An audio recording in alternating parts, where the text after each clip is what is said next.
Karibu sana Adolf. Yeah, ndio. Ulikuwa na changamoto gani ambayo imekuleta hapo ofisini kwangu? Changamoto ambayo nilikuwa nayo ni mke wangu. Ndio. Tumekaa naye kwa miaka kadhaa. Ndio. Lakini alikuwa hajapata ujauzito. Okay. Baada ya kufanya masomo na daktari, Ndio. mambo yakawa vizuri. Okay.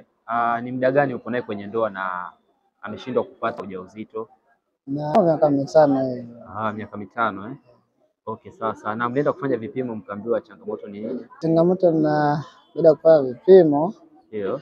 nasema sijui kuna via vya uzazi, sijui kuna shida.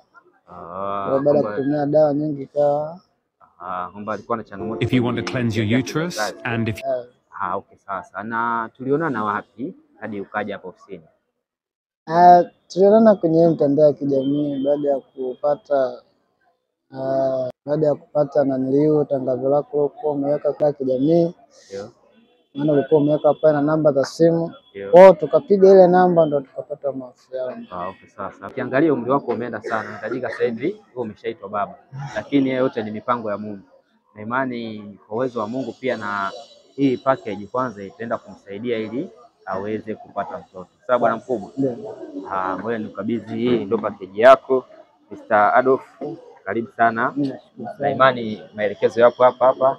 Uende ukatumie, Mungu asaidie uweze kupata mtoto. Asante sana. Haya.